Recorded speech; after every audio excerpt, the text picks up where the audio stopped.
Only 22 more days until the return of Alabama football, and the Alabama Crimson Tide's been hard at work on the practice field, getting ready for what Bama fans hope will be another exceptional season. WVUA Sports Director Gary Harris has been keeping a close eye on the Tide, and he joins me now with more. Gary, thank you very much for being with us. My pleasure, Danny.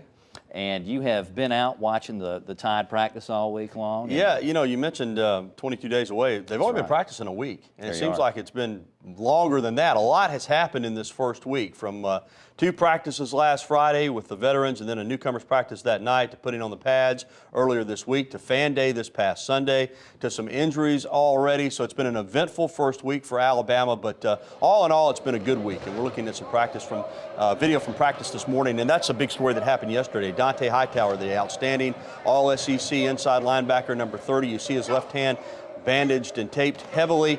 He actually fractured his wrist in his hand back on Sunday during the Fan Day practice. Didn't even realize it. Practiced a couple of days. It got real sore. Had a minor surgical procedure yesterday. Missed yesterday, but right back at work. And it shouldn't affect him at all going forward. In fact, by the time the season rolls around, he'll probably be good to go. Of course, the quarterbacks, you see Phillip Sims there throwing to former American Christian Academy standout Brad Smelly. There's the freshman quarterback, Philip Ely. He's kind of been lost in the shuffle a little bit. Everybody interested in McCarron and Sims, and rightfully so. But after a week, Danny, I can tell you there's really no news on the quarterback front. They're about where they started, which is dead even. Expect it to stay that way throughout fall camp and even into the first game against Kent State. Now, obviously, one quarterback will be out there to take the first snap, and I guess in some people's minds that means that he'll be the #1 quarterback, but I don't think Coach Saban necessarily sees it that way. I think both of them will play an equal amount against Kent State, and then going to Penn State that next week. I expect both of them to play then. But you know, as Saban pointed out this week, what a lot of people see as a negative,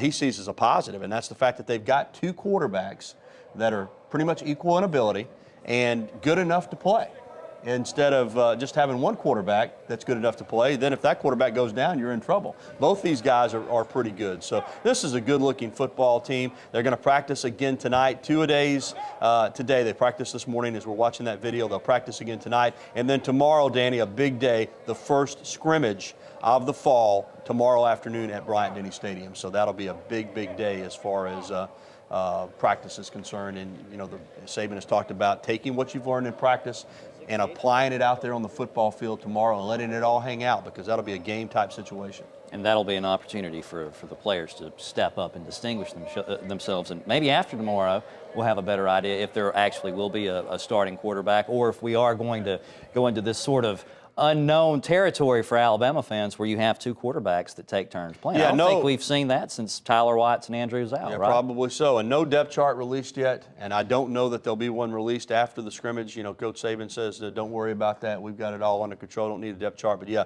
tomorrow's a big day for the players.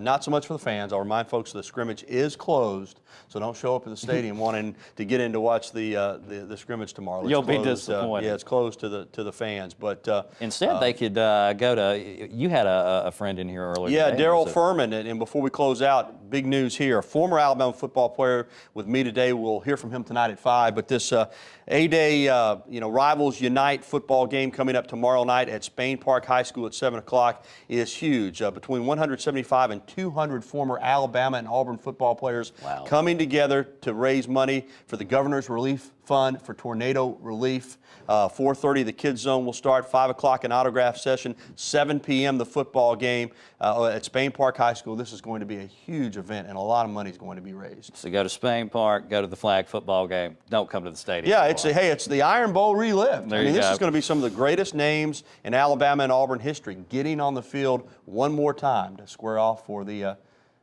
Iron Bowl alumni game. There you go. Rivals Unite. Old grudge matches. Yeah. All right. Thanks a bunch, Gary. Appreciate it. There's a fun event tonight for Auburn and Alabama fans. Actually, that's going to be tomorrow night. It's the alumni flag football game that Gary was just talking about. The game starts at 7, but the fun stuff for the kids is at 4:30. There'll be former Tide and Auburn players there. They'll start signing autographs at 5, then they'll play the game at 7. That's happening at Spain Park High School in Hoover. Also, you can catch Gary Harris and the rest of the WVUA sports team Saturday mornings at 8 on Crimson Tide Kickoff during college football season. The new season of Crimson Tide Kickoff starts September 3rd when Alabama takes on Kent State. You can only see that right here on WVUA TV.